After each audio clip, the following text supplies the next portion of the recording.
ఎందుకు కొంతమంది ఇళ్లలో డబ్బు ఎప్పుడూ నిలవదు? ఎందుకు కొన్ని ఇళ్లలో మాత్రం సంపద, శాంతి, ఆనందం ఎప్పుడూ ఉంటాయి? ఇది కేవలం లక్ ద్వారా వచ్చేది కాదు మామ. లక్ష్మీదేవికి ఇష్టమైన పనులు చేయడం ద్వారా మాత్రమే వస్తుంది. పురాణాలు ఏం చెబుతున్నాయంటే లక్ష్మీదేవి ఒక్క రోజులో మాత్రం ఇంట్లోకి రాదు, కానీ ఒక్క చెడ్డ అలవాటు వల్ల మాత్రం లక్ష్మీదేవి ఇంట్లో నుండి వెళ్ళిపోతుంది. ఈ వీడియోలో లక్ష్మీదేవి మన ఇంట్లో శాశ్వతంగా ఉండాలంటే తప్పకుండా చేయాల్సిన 10 పనుల గురించి తెలుసుకుందాము. 7, 9 పనులు మాత్రం ఖచ్చితంగా జాగ్రత్తగా చేయాలి. ఈ వీడియో చూసి మీరు ఆల్రెడీ చేస్తున్నవి ఎన్నో తెలుసుకోండి. వీడియో చివరి వరకు చూసి మీకు తెలియని విషయాలు చూస్తే షాక్ అవుతారు.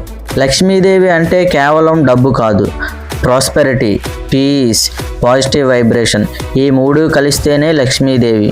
ఎక్కడైతే క్లీన్లీనెస్, రెస్పెక్ట్, గ్రాటిట్యూడ్ ఉంటాయో అక్కడ మాత్రమే లక్ష్మీదేవి నిలుస్తుంది. ఇప్పుడు ఒక్కొక్కటి తెలుసుకుందాము. మొదటి పని అయితే చాలామంది ఇగ్నోర్ చేస్తూ ఉంటారు. మొదటి నియమం ఇంటి శుభ్రత. లక్ష్మీదేవి శుభ్రమైన ప్రదేశంలో మాత్రమే నివసిస్తుంది. ప్రతిరోజు ఇంటి ముందు శుభ్రం చేయాలి. చెత్త, డస్ట్ ఉండనివ్వకుండా చేయాలి. ఇది సింపుల్ హ్యాబిట్లా అనిపించినా లక్ష్మీదేవి ఎనర్జీని పూర్తిగా మార్చేస్తుంది. మరీ ముఖ్యంగా సాయంత్రం తర్వాత ఇంట్లో చెత్త ఉండకుండా చూడాలి. మీ ఇంటి మెయిన్ డోర్ క్లీన్గా ఉంటుందా గురు? ఒకసారి ఆలోచించుకోండి.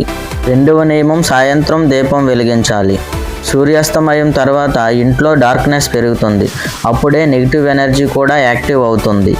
అందుకే ఒక చిన్న నెయ్యి దీపం లేదా నువ్వుల దీపం వెలిగించాలి. ఇది లక్ష్మీదేవికి ఇన్విటేషన్లా పనిచేస్తుంది. దీపం స్టడీగా వెలిగితే ఇంట్లో పాజిటివ్ ఎనర్జీ ఉన్నట్లని అర్థం. 3వ నియమం తల్లిదండ్రులను, పెద్దలను గౌరవించాలి. మనం ఎన్ని పూజలు చేసినా, ఎన్ని దాన ధర్మాలు చేసినా మన పేరెంట్స్కి గౌరవం ఇవ్వకపోతే ఇంట్లో లక్ష్మీదేవి నిలవదు. తల్లిదండ్రులు మరియు పెద్దవాళ్ళ ఆశీర్వాదం వలన డైరెక్ట్ ప్రాస్పెరిటీ ఎనర్జీ వస్తుంది. 4వ నియమం ఆహారాన్ని వృధా చేయకూడదు. ఫుడ్ అనేది లక్ష్మీదేవి స్వరూపం. ప్లేట్లో పెట్టుకున్న ఆహారం మొత్తం తినాలి, వేస్ట్ చేయకూడదు. ఇది వెల్త్ కాన్షియస్నెస్ పెంచుతుంది. 5వ నియమం ఉదయం లేవగానే పాజిటివ్ వైబ్రేషన్తో ఉండాలి. ఉదయం లేవగానే ఫోన్ చూడకూడదు. ఒక చిన్న గ్రాటిట్యూడ్ చూపించాలి. ఈరోజు కూడా నాకు జీవితం ఇచ్చినందుకు ధన్యవాదములు అంటూ గ్రాటిట్యూడ్ చూపించాలి. 6వ నియమం డబ్బును గౌరవంగా ఉంచాలి. మనీని ఎక్కడ పడితే అక్కడ పెట్టకూడదు. మడతలు పెట్టి పాకెట్లో పెట్టకూడదు. ఇలా చేయడం లక్ష్మీదేవికి ఇష్టం ఉండదు. పర్సును క్లీన్గా ఉంచి మనీని నీట్గా పెట్టాలి. 7వ నియమం ఇంట్లో గొడవలు పడకూడదు.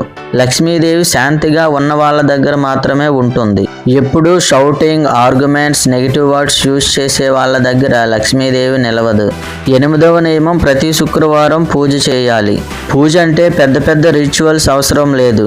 ఒక పువ్వు, ఒక దీపం వెలిగించి సిన్సియర్గా ప్రేయర్ చేస్తే సరిపోతుంది. 9వ నియమం దాన ధర్మాలు చేయాలి. లక్ష్మీదేవి అంటే ఎనర్జీ ఫ్లో లాంటిది.